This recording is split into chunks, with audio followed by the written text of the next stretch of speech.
யாக்கோபின் வரலாறு பாகம் 8 மண்ணிலிருந்து விண்ணிற்கு. இப்போது நான் பெயர்ஷெபாவை விட்டு புறப்பட்ட ஆரானுக்கு பிரயாணம் பண்ணினேன்.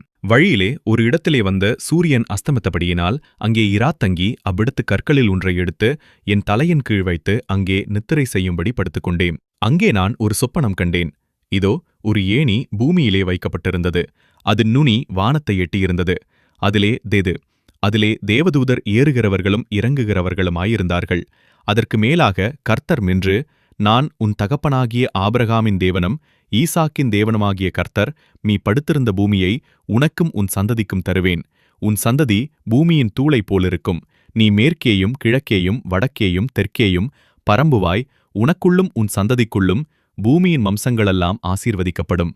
நான் உன்னோடே இருந்து நீ போகிற இடத்திலெல்லாம் உன்னை காத்து இந்த தேசத்துக்கு உன்னை திரும்பி வர பண்ணுவேன். நான் உனக்கு சொன்னதைச் செய்யும் அளவும் உன்னை கைவிடுவதில்லை என்றார். நான் நித்திரை தெளிந்து விழித்தபோது, மெய்யாகவே கர்த்தர் இந்த ஸ்தலத்தில் இருக்கிறார், இதை நான் அறியாதிருந்தேன் என்றேன். நான் பயந்து, இந்த ஸ்தலம் எவ்வளவு பயங்கரமாயிருக்கிறது, இது தேவனுடைய வீடையல்லாமல் வேறல்ல, இது வானத்தின் வாசல் என்றேன்.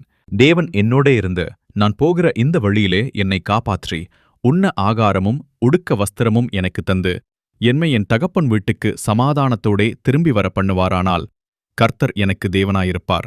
நான் இந்த இடத்தில் தூணாக நிறுத்தின கல் தேவனுக்கு வீடாகும்.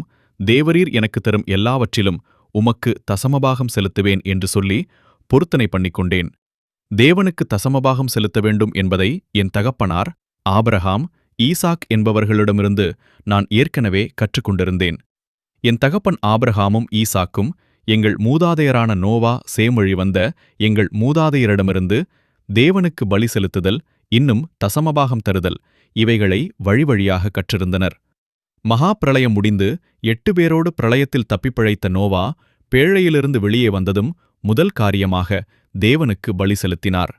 இன்னும் என் தாத்தா ஆபிரகாம் அன்றைக்கு 5 ராஜாக்களை முறியடித்து அவர்கள் கொள்ளையாடி கொண்டு போன சகல பொருட்களையும் சிறையாக பிடித்து கொண்டு போன சகல மனிதர்களையும் திருப்பிக் கொண்டு வரும்போது உன்னதமான தேவனுடைய ஆசாரியனாயிருந்த சாலேமின் ராஜாவாகிய மெல்கிசதேக்கு அப்பமும் திராட்சரசமும் கொண்டு வந்து அவரை ஆசீர்வதித்தார்.